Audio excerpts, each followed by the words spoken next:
قدیم زمانے کی بات ہے، ایک ایسی شہر میں جو عدل اور خوشحالی کے لیے مشہور تھا، عادل نام کا ایک نوجوان رہتا تھا۔ عادل اپنی نیکی، سادگی اور دوسروں کی مدد کرنے کے لیے بے لوث جذبے کے لیے جانا جاتا تھا۔ اس کا ایمان تھا کہ دولت ہو یا نہ ہو، مگر دل کی سخاوت کبھی مرنی نہیں چاہیے۔ وہ ایک عام کاریگر تھا، اپنی محنت سے روزی کماتا اور سادہ زندگی گزارتا تھا۔ ایک دن شہر کی تنگ گلیوں میں عادل نے ایک بہت ہی ہستہ حال، ضعیف العمر شخص کو دیکھا۔ یہ تھے حکیم داؤد۔ حکیم داؤد اپنے زمانے کے بہترین طبیب سمجھے جاتے تھے، لیکن اب قسمت نے انہیں بہت بری حال میں ڈال دیا تھا۔ وہ ایک سنگین مصیبت میں پھنسے تھے، ان کا سارا مال لٹ چکا تھا، ان کے پاس علاج کے لیے ایک پیسہ بھی نہ تھا، اور وہ بھوک اور کمزوری سے نڈال تھے۔ وہ اس وقت شہر کے ظالم کاررواؤں کے رحم اور کرم پر تھے، جو انہیں مزید ذلیل کر رہا تھا۔ عادل نے جب حکیم داؤد کی وہ کمزور سی حالت دیکھی تو اس کا دل بھر آیا۔ اس نے ایک لمحے کی بھی دیر نہ کی، اس نے فوراً اپنی جیب ٹٹولی۔ اس میں سے اس کی محنت کی کمائی کے کچھ درہم تھے، ایک حقیر سی رقم جو اس کے اگلے چند دنوں کا خرچہ تھا۔ مگر عادل نے ایک چٹکی میں وہ ساری رقم حکیم داؤد کے ہاتھ پر رکھ دی۔ بابا جان، یہ حقیر رقم قبول کیجیے، اپنی جان بچائے اور اپنا علاج کروائے، خدا آپ کو مزید تندرستی دے۔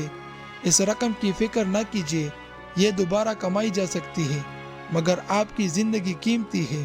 حکیم داؤد کی آنکھوں میں آنسو آ گئے۔ انہوں نے عادل کے ہاتھوں کو تھاما اور کہا، میرے بیٹے عادل، تم نے آج ایک حقیر رقم نہیں دی ہے، بلکہ تم نے ایک ایسی انسان کی جان بچائی ہے جو زندگی سے مایوس ہو چکا تھا۔ تم نے مجھ پر ایسا احسان کیا ہے جسے میں اپنی آخری سانس تک نہیں بھولوں گا۔ یاد رکھنا، یہ داؤد آج یہ وعدہ کرتا ہے، اگر کبھی تمہیں میری ضرورت پڑے، اگر تم پر کوئی مصیبت آئے، تو میں اپنی جان کی بازی لگا کر بھی تمہارا یہ احسان ضرور اتاروں گا۔ میری حکمت، میری دانائی، میری ہر شے تمہارے لیے وقف ہوگی۔ عادل مسکرایا اور اس نے کوئی شکریہ نہیں لیا، بس اپنا راستہ لیا۔ اس نے ایک نیکی کا بیج بو دیا تھا، اور اسے خبر نہیں تھی کہ یہ بیج ایک دن اس کی زندگی کا تناور درخت بن جائے گا۔ وقت تیزی سے گزرتا رہا۔ عادل اپنی روزمرہ کی زندگی میں مگن تھا، لیکن قسمت کے کھیل نرالے ہوتے ہیں۔ ایک دن عادل ایک بہت ہی سنگین غلط فہمی یا سازش کا شکار ہو گیا۔ اس پر شاہی خزانے سے متعلق کسی بڑے جرم کا جھوٹا الزام لگا دیا گیا۔ اس وقت کے بادشاہ، جو اپنے عدل میں سخت تھے اور معاملات میں کسی قسم کی کوتاہی برداشت نہیں کرتے تھے، انہوں نے فوراً عادل کو گرفتار کرنے کا حکم دیا۔ عادل کو لوہے کی زنجیروں میں جکڑ کر شہر کی تاریک ترین قید خانے میں ڈال دیا گیا۔ اس کی تمام تر صفائیاں، اس کی نیک نامی اور اس کی معصومیت کی دلیل سب بے سود گئے۔ کچھ دنوں تک عادل نے جیل کی تاریک اور سنسان دیواروں کے اندر اپنے نصیب کو کوسا۔ بالآخر فیصلے کا دن آیا۔ بادشاہ کی عدالت میں عادل کو مجرم ٹھہرا دیا گیا اور سب سے سخت سزا سنا دی گئی، پھانسی۔ یہ فیصلہ سن کر عادل پر جیسے بجلی گر پڑی۔ اس کی جوانی ابھی شروع ہی ہوئی تھی۔ شہر میں غم کی لہر دوڑ گئی، لیکن شاہی احکامات کے سامنے کوئی دم نہ مار سکا۔ حکم دیا گیا کہ اگلے ہی روز عادل کو بیچ چوراہے پر سولی دی جائے گی، تاکہ باقی لوگ اس سے عبرت حاصل کر سکے۔ یہ افسوسناک خبر جنگل کی آگ کی طرح پورے شہر میں پھیل گئی۔ کسی طرح یہ خبر حکیم داؤد تک بھی پہنچی۔ جب انہوں نے سنا کہ ان کا محسن، وہ نوجوان جس نے وقت مصیبت میں ان کی مدد کی تھی، اب خود موت کے منہ میں جا رہا ہے، تو ان کا چہرہ پک ہو گیا۔ نہیں، ایسا نہیں ہو سکتا، میں یہ احسان یوں نہیں جانے دوں گا۔ میں نے اس سے وعدہ کیا تھا۔ یہ میری حکمت اور میری عقل کا امتحان ہے۔ اس کی جوانی مجھ سے قربان ہوتی نہیں دیکھی جائے گی۔ مجھے کچھ کرنا ہوگا، وقت بہت کم ہے۔ حکیم داؤد نے اپنا سر جھکایا اور ایک گہرا سانس لیا۔ ان کے چہرے پر غم کی جگہ ایک عزم، ایک مضبوط ارادہ اور ایک حکمت بھرا منصوبہ ابھر آیا۔ وہ جانتے تھے کہ انہیں کیا کرنا چاہیے۔ اگلے دن شہر میں کہرام برپا تھا۔ پھانسی کی جگہ پر بہت سارے لوگ جمع تھے۔ ہر آنکھ اشکبار تھی، مگر خوف کے مارے کوئی آواز بلند نہ کر سکا۔ سپاہی پوری سختی سے اپنی ذمہ داری ادا کر رہے تھے۔ زنجیروں میں جکڑا ہوا، تھکا مارا مگر پھر بھی پرعزم، عادل کو سولی کی طرف لایا جا رہا تھا۔ سپاہی اسے گھسیٹتے ہوئے لے جا رہے تھے اور لوگ اس المناک منظر کا تماشا دیکھنے پر مجبور تھے۔ جب جلوس عین چوراہے پر پہنچا اور عادل کو سولی کے ستونوں کے قریب لایا گیا تو اسی وقت ہجوم کے بیچ میں سے ایک آواز گونجی۔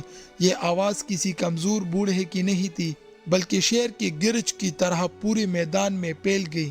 حکیم داؤد زور سے چیخا، رک جاؤ، او میرے اہل شہر، رک جاؤ، مصیبت آ گئی، ہمارے بادشاہ سلامت اب اس دنیا میں نہیں رہے، بادشاہ کا انتقال ہو گیا، بادشاہ مر گئے، یہ تحت خالی ہو گیا ہے۔ جیسے ہی حکیم داؤد نے یہ خطرناک افواہ پھیلائی، پورا مجمع ہل کر رہ گیا۔ لوگوں کا تماشائی پن خوف میں بدل گیا۔ سپاہی جو چند لمحے پہلے صرف عادل پر ہی توجہ دے رہے تھے، اب اچانک پریشانی اور حیرت سے ایک دوسرے کا منہ دیکھنے لگے۔ سپاہی ایک دوسرے سے سرگوشیاں کرتے ہوئے کہنے لگے، کیا کہا، بادشاہ مر گئے، یہ کیسے ہو سکتا ہے، اب کیا ہوگا، تخت کا وارث کون ہوگا؟ یہ افواہ اتنی خطرناک تھی کہ اس نے پوری طور پر امن اور امان کے بگاڑنے کا خطرہ پیدا کر دیا۔ سپاہیوں کو لگا کہ اگر یہ خبر سچ ہے تو ان کا پہلا فرض بنتا ہے کہ وہ فوراً محل کی طرف دوڑے اور صورتحال پر قابو پانے یا بادشاہ کی موت کی تصدیق کرے۔ انہوں نے عادل کو وہیں چھوڑ دیا۔ ان کی توجہ پوری طرح سے اس غیر اور سنگین خبر کی طرف چلی گئی۔ سپاہی کہنے لگے، اس ملزم کو یہی چھوڑ دو، فوراً محل چلو، بادشاہ کو کیا ہوا یہ جاننا زیادہ ضروری ہے، جلدی کرو۔ سپاہی دوڑ پڑے۔ ان کی توجہ مکمل طور پر ہٹ گئی اور جیسے ہی حکیم داؤد نے دیکھا کہ میدان خالی ہے اور عادل کو اکیلا چھوڑ دیا گیا ہے، وہ تیزی سے عادل کے قریب آئے۔ حکیم داؤد نے کہا، عادل میرے بچے بھاگو، میں نے اپنا وعدہ نبھایا ہے۔ حکیم داؤد نے مہارت سے عادل کی زنجیریں کھولی اور پھر اگلے ہی لمحے انہوں نے خود وہ زنجیریں اپنے ہاتھ پاؤں میں پہن لیے۔ عادل کو شدید صدمہ پہنچا۔ عادل حیرت اور خوف سے بولا، حکیم داؤد یہ آپ کیا کر رہے ہیں؟ نہیں، آپ چلے جائے۔ حکیم داؤد نے کہا، چپ رہو اور چلے جاؤ، یہ وہی احسان ہے جو مجھے اتارنا تھا، میری زندگی کا کیا، اب تو گزر چکی، جاؤ اور اپنی جوانی جیو، میری یہ حکمت تمہاری کام آ گئی، اب میں تمہاری جگہ لوں گا، تم بھاگ جاؤ۔ عادل مجبوراً حکیم داؤد کے کہنے پر وہاں سے فرار ہو گیا۔ تھوڑی دیر بعد جب بادشاہ کی خبر کی تصدیق کے لیے شاہی پہرے دار اور اعلیٰ افسران واپس آئے تو انہوں نے زنجیروں میں جکڑے ہوئے ایک بوڑھے شخص کو دیکھا۔ حکیم داؤد کو فوراً گرفتار کر لیا گیا اور یہ جان کر کہ اس نے بادشاہ کے مرنے کی جھوٹی افواہ پھیلائی ہے، انہیں فوراً غصے سے بھرے ہوئے بادشاہ کے سامنے پیش کیا گیا۔ حکیم داؤد کو زنجیروں میں جکڑ کر بادشاہ کے دربار میں لایا گیا۔ بادشاہ سلامت تخت پر بیٹھے غصے سے دیکھ رہے تھے۔ بادشاہ غضبناک آواز میں بولے، اے بوڑھے، تیری اتنی جرت، میں زندہ سلامت تیرے سامنے بیٹھا ہوں اور تو نے پورے شہر میں میری موت کی جھوٹی افواہ پھیلا دی ہے، تو نے یہ خوفناک عمل کیوں کیا؟ میں نے تیرا کیا بگاڑا تھا، بولو۔ حکیم داؤد پرسکون اور احترام سے کھڑے ہو کر، بادشاہ سلامت، میرے آقا آپ سلامت رہے، میں نے یہ افواہ صرف ایک انسان کی جان بچانے کے لیے پھیلایا تھا، اور وہ بھی ایک ایسا انسان جو آپ ہی کی طرح عادل اور نیک ہے۔ بادشاہ بولے، کون سا انسان؟ تو کس کے لیے میری سلطنت میں فتنہ پیدا کر رہا تھا؟ حکیم داؤد نے اپنی آواز کو بلند کرتے ہوئے کہا، وہ نوجوان عادل جسے آپ نے آج پھانسی کا حکم دیا تھا، میں نے یہ اس لیے کیا کہ بادشاہ سلامت، اس عادل نے میری زندگی کی سب سے بڑی مصیبت میں میری مدد کی تھی، اس نے مجھے بچایا تھا، وہ بے قصور تھا، مگر پھر بھی آپ کے قید میں آ گیا۔ میں نے دیکھا کہ اس کی پوری جوانی اس طرح ضائع ہو رہی ہے تو مجھ سے رہا نہیں گیا، مجھ پر اس کا احسان تھا۔